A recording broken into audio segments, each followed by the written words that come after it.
کیا فرماتے ہیں علماء دین و مفتیان شرعی متین اس مسئلے کے بارے میں کہ ایک شخص نے حج کے سلسلے میں گورنمنٹ فارم حاصل کیا اور مقررہ وقت پر رقم بھی جمع کروا دی، مگر اس کا نام نہیں نکلا۔ ابھی چونکہ پرائیویٹ کاروان کے ذریعے درخواستیں جمع ہو رہی ہیں اور جانا ممکن بھی ہے، تو کیا اس شخص پر لازم ہے کہ پرائیویٹ ذریعہ اختیار کرتے ہوئے حج پر جائے؟ اور اگر نہ جائے اور آئندہ سال کوشش کر کے گورنمنٹ کے تحت سفر کر لے تو کیا گناہ گار ہوگا؟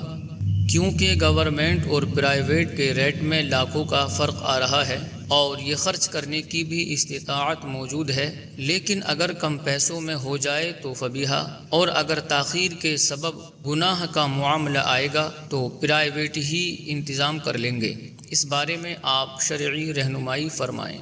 بسم اللہ الرحمن الرحیم۔ الجواب بعون الملک الوہاب، اللہم ہدایت الحق والصواب۔ سورۃ مسئولہ میں اس شخص کے پاس جب اتنی استطاعت موجود ہے کہ اپنے گھر، اہل و عیال یعنی جن کا نفقہ اس کے ذمے لازم ہے وہ نکالنے کے بعد اتنی رقم موجود ہے کہ پرائیویٹ ذریعہ اختیار کرتے ہوئے حج کے اخراجات کو کافی ہے، تو اس پر فرض ہے کہ اسی سال حج پر جائے اور آئندہ سال تک تاخیر نہ کرے، کہ حج فرض ہونے کے بعد بلا وجہ شرعی تاخیر کرنا گناہ ہے، اور حدیث پاک میں ایسے شخص کے بارے میں سخت وعید موجود ہے۔ چنانچہ امام ابو عیسیٰ الترمذی رحمۃ اللہ تعالی علیہ ایک حدیث پاک نقل فرماتے ہیں، یعنی جو زاد راہ اور سواری کا مالک ہوا، جو اسے بیت اللہ تک پہنچا دے اور اس نے حج نہ کیا تو اس کی پرواہ نہیں، چاہے وہ یہودی ہو کر مرے یا نصرانی، اور یہ اس لیے کہ اللہ تعالی نے اپنی کتاب میں فرمایا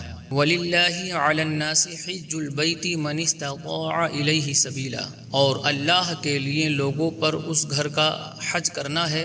جو اس تک چل سکے۔ صدر الشریعہ مفتی محمد امجد علی اعظمی رحمۃ اللہ تعالی علیہ حج کے فرض ہونے کی شرائط کو لکھتے ہوئے فرماتے ہیں، 7ویں شرط سفر خرچ کا مالک ہو اور سواری پر قادر ہو، خواہ سواری اس کی ملک ہو یا اس کے پاس اتنا مال ہو کہ کرائے پر لے سکے۔ مزید لکھتے ہیں، سفر خرچ اور سواری پر قادر ہونے کے یہ معنی ہیں کہ یہ چیزیں اس کی حاجت سے فاصل ہوں، یعنی مکان و لباس و خادم اور سواری کا جانور اور پیشہ کے اوزار اور خانہ داری کے سامان، اور دین یعنی قرض سے اتنا زائد ہو کہ سواری پر مکہ معظمہ جائے اور وہاں سے سواری پر واپس آئے، اور جانے سے واپسی تک عیال کا نفقہ اور مکان کی مرمت کے لیے کافی مال چھوڑ جائے، اور جانے آنے میں اپنے نفقہ اور گھر، اہل و عیال کے نفقہ میں قدر متوسط کا اعتبار ہے، نہ کمی ہو نہ اسراف۔ عیال سے مراد وہ لوگ ہیں جن کا نفقہ اس پر واجب ہے،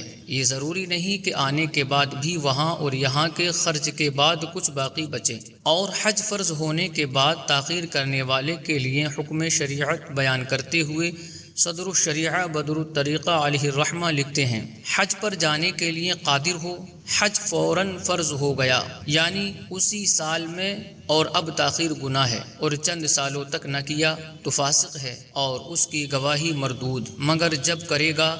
ادا ہی ہے، قضا نہیں۔ واللہ اعلم تبارک و تعالی ورسولہ اعلم، صلی اللہ علیہ وسلم۔